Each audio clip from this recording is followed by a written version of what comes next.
first like to say that I'm delighted to be in the series. And I think perhaps the point we should make is that until players have fully grasped the basics of the game, their improvement is always going to be limited. So for those of you not familiar with the game of squash, let's first talk about the court.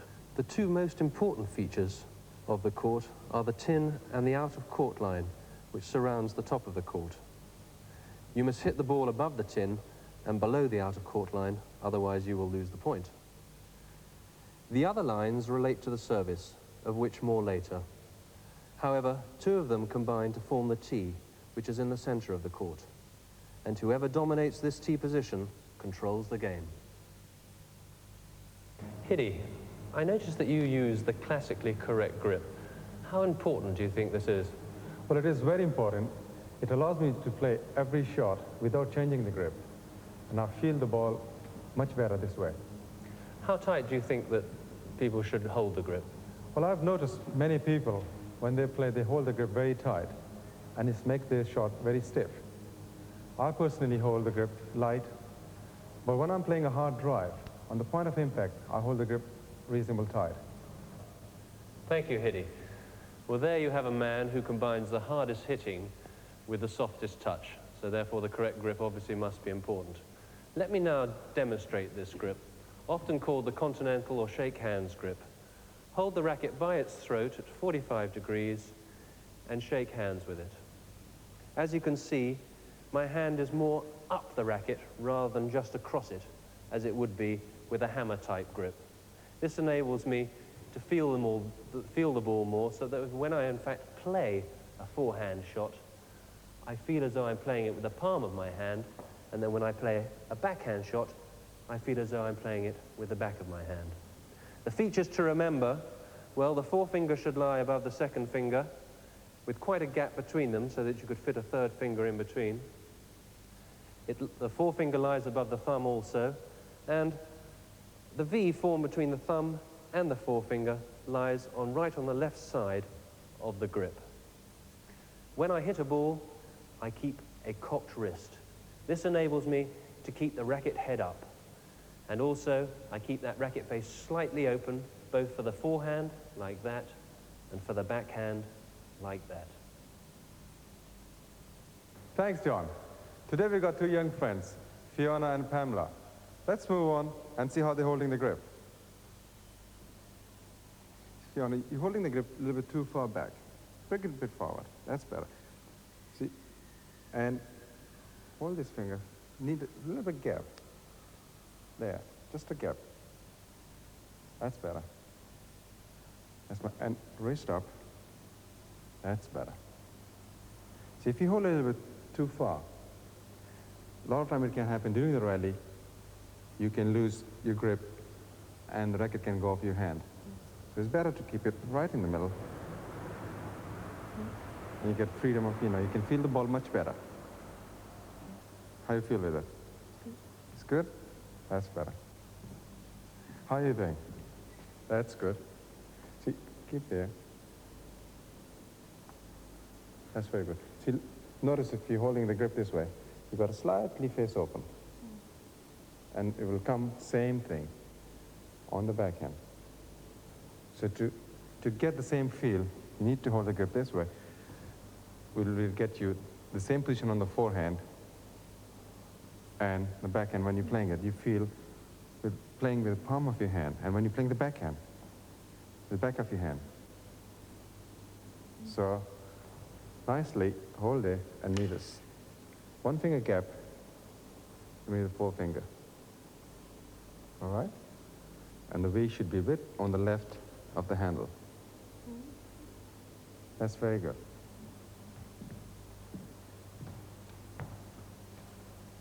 Now you have learned to hold the grip correctly. So let's move on to two basic shots in the game, forehand and a backhand drive. Once you have mastered these shots, all other shots become easier. Essentially, a forehand drive is a sideways throwing action, like throwing a flat stone to skim across the water. The important points to remember are that the feet are facing into the side wall. By turning the shoulders, the weight is transferred through the hips onto the leading foot.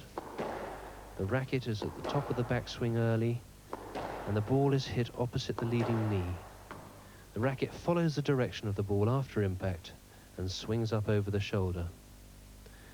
The eye is on the ball, the head is still at the point of impact, giving a good balance. And remember, the racket face is open with the wrist cocked. Right, girls, we have learned about the grip. Let's try first basic shot of the game, which is forehand drive. So Pamela, if you move on, let's see how Fiona is going to play that shot.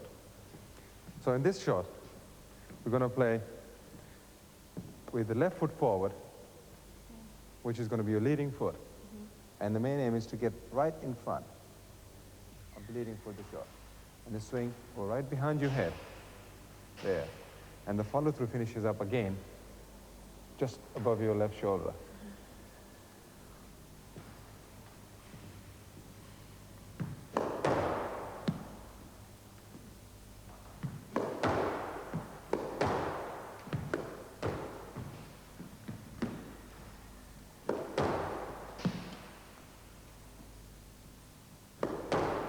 See how she sets herself for this shot. She has the racket back as she sets her leading foot down in the stride from which she's going to hit the ball. A nice swing, got a tendency to not throw out the arm completely and actually break it at the elbow a little bit early. But otherwise she's beautifully balanced and the follow-throughs nicely through the ball.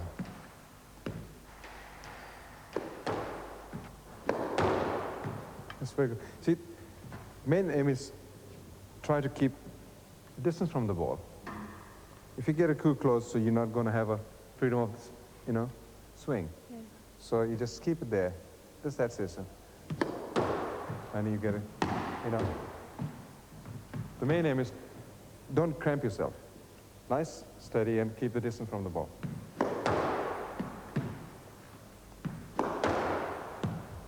If ball is coming on to you, go move back a little bit and take your distance from the ball.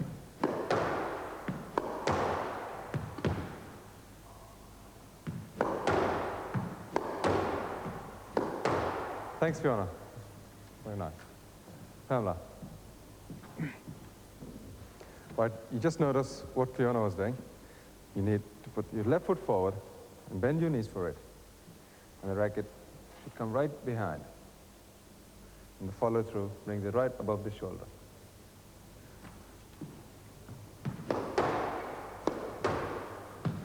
Nice and relaxed. Now.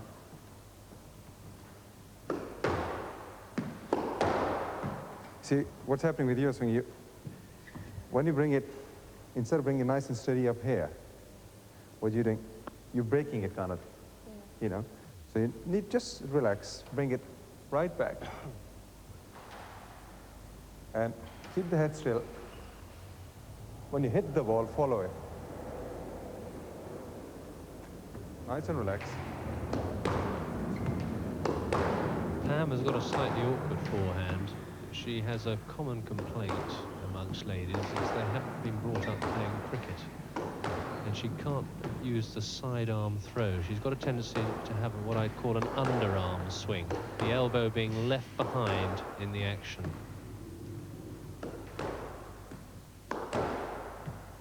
See, you're bringing the follow-through very nicely here.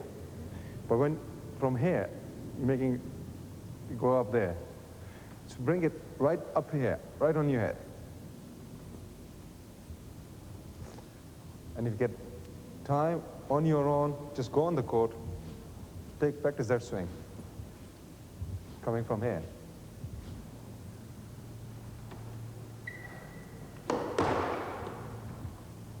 I'll move it this way.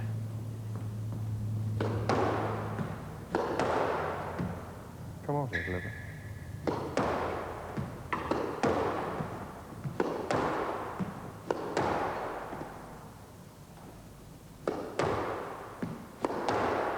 Thanks, Fiona.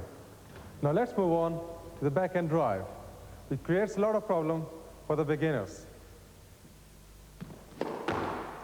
It may be hard to appreciate, but really the backhand drive is a more natural shot than the forehand. since the racket arm and shoulder are leading into the shot. As you can see, many of the same points as for the forehand drive apply. The feet are facing into the sidewall, the racket is taken back early and swings through to hit the ball forward of the leading knee this time. The racket then follows the direction of the ball after impact. On this side, the shoulder turn on the backswing is vital. At the top of the swing, they are facing the back ball, and as they turn back on the downswing, the weight is transferred through the hips onto the leading foot. The knees are bent, and the head steady at impact, achieving a good balance.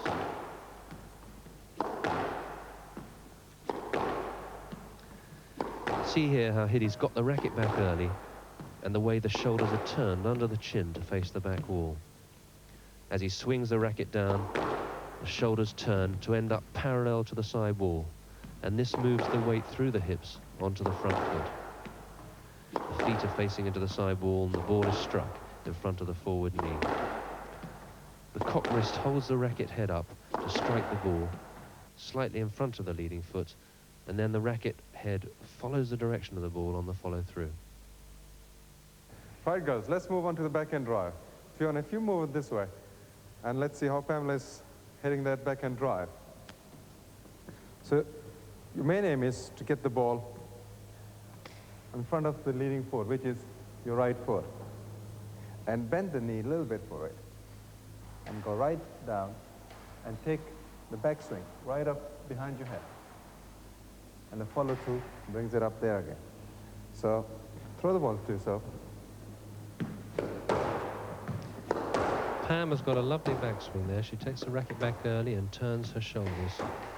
She has got a tendency on the follow-through to straighten her leading leg, and as a result, her weight doesn't come through the shot. See, if you notice what you're doing, you're getting it back nicely from here.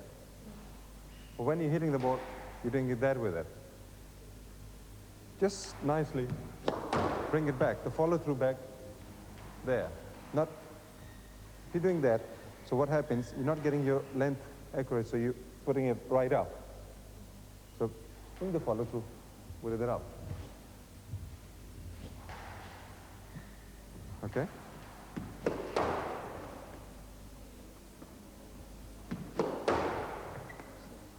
That's okay. That's better. That's okay. That's all right. Keep trying. That's good. That's very good. Bend your knees for it. Get a little forward. Bend your knees for it when you go back. That's good. There that's again, better. Pam preparing beautifully for these shots, with the racket taken behind the head and passing down the side of her body through the ball, and the follow-through is good with the racket, but she has still got this tendency to straighten her leading leg, and so the weight's not going through into the shot. That was very good. Pamela. Let's see how Fiona's doing. Right. Same way, you just watched Pamela how she was playing that shot. You bring your right foot forward, and you try to get the ball right in front of your leading foot, right? And bend your knees when you're playing the ball.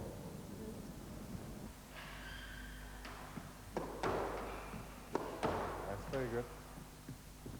That's very good.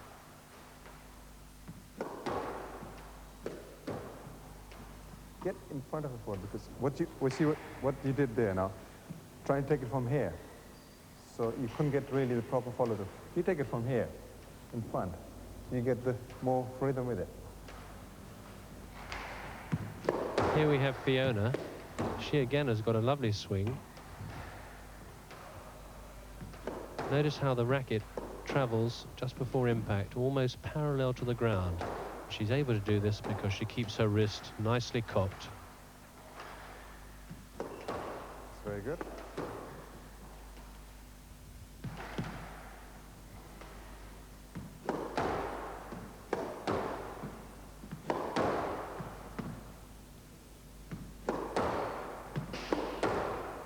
I think Fiona and Pam have shown that really, especially for ladies, the backhand really is a much more natural shot. They play it very well without any complications.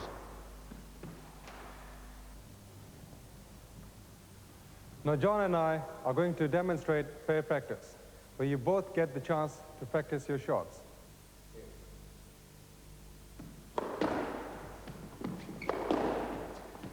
As we have already said, you want to control the tee, because from this position, you will find it easier to cover all the court.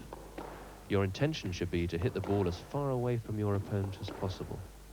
And this generally means hitting it into one of the four corners, preferably the back two. The way you most commonly do this is through the forehand and backhand drive to a good length. Here's Hiddy and myself practicing now, hitting this ball to a good length down the forehand side. And I think that quite a good point to make, Hiddy, is that it's better to overhit the ball than underhit it. That's right, John. With overhitting, you can bring your opponent right in the back of the court. And notice how we're both moving each other and trying to anticipate to go onto the tee. And that is the important part. After playing your shot, go onto the tee.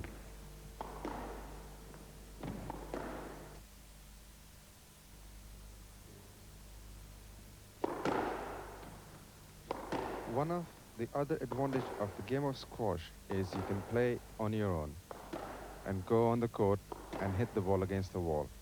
I personally, when I'm preparing for the tournaments, I go and play twice a week on my own to practice my shots. This teaches you to discipline yourself. So what I do normally, I go on the court on the forehand side and I count the shots and keep counting that and try to make a record, which I've done it in the past and played 350 shots. And I'm trying to break that every time. And that way you can improve your game. And I advise you, trying to go for it. Don't be shy. It's a great fun once you do it. Right, at the end of every program, we're going to be giving you a few tips to help you with your game. Now, firstly, you must warm up and stretch before you play. Let's ask Hiddy what he does before he plays. Well, John, before I play, I normally do a lot of stretching exercises. And I'll advise people to must do it before playing the game, because it can stop you having any injuries. So I do some of this stretching exercises for my back of my leg and the calf, and just keep, just keep going down more as much as I can. And stretching the leg muscle. And I do the same thing on the other side for both legs. And as far as I go, that helps my back with it and give me stretching exercise. And also I do another stretching exercise for the back and the back muscle. Cross the leg and go as far as I can. Slow and steady, don't push it. Just nice and gently. As far as you can. And you do the same thing on the other side. And I put a towel in the changing room and on the floor, a few more exercises on the same basis. The most important thing, you've got to stretch all your muscles. So when you go on the court, you don't feel stiff. And you ease into the positions gently. You don't Very gently. force yourself. No, do you? you've got to do it very gently. Because if you force yourself, you'll bring injury more quick on yourself. Same thing, just nice until you go back. That helps you twisting the hip part of it. And after doing stretching exercise, I just, in the changing room, there is enough room there, just do the on-the-spot jumping and just get the blood circulation and getting my feet to get used to the running habit when I go on the court, so I can run much quicker than my opponent. Right, let me pick up your racket, Hiddy. And while we're on the subject, I'm sure there'll be a lot of new viewers to this program who perhaps haven't played squash before and are wondering, well, they want to go and play. What sort of racket should they buy? Well, I've noticed a lot of time people go for a very expensive racket and they think it's going to be the best racket. There are a lot of reasonable price racket in the market. And I personally believe if you're a beginner learning the game, you should go for a reasonable price racket. in the 20-pound range or 15-pound range, you can get those kind of rackets. They don't need a gut-strung racket. Synthetic stringing would be enough. It's not necessary it? to get a gut when you're learning the game. Just synthetic to start with. When you improve your game, and if you think you're going to improve your game more, so put the gut in, and if you feel happy with it, keep it up with it. Thank you, Hiddy. Let's quickly remind ourselves of some of the important points on the grip and the straight drive. Firstly, the grip. Adopt the shake hands grip with a cocked wrist and don't hold the racket too tight. On the straight drive, get the feet facing the side wall, the racket back early, swing through to hit the ball just in front of the leading foot on the forehand, and on the backhand side, further in front of the leading foot. Swing the racket through to follow the direction of the ball, keeping a nice balance with the head still and the eye on the ball. Once again, the grip. Shake and grip, cocked wrist, racket not too tight, a straight drive, feet facing side wall, good balance, head still, eye on the ball, hit ball opposite front foot. Well, I hope you learned something from today's program. Next week, we're going to cover this cross-court drive and that shot a lot of players love to hate, the boast from the back of the court. Now, don't worry if you can't put all these lessons into practice straight away. The important thing is to enjoy your squash. Let's see if we can enjoy a game now, Hiddy. Rough or smooth? Smooth. My serve. Bye for now. See you all next week.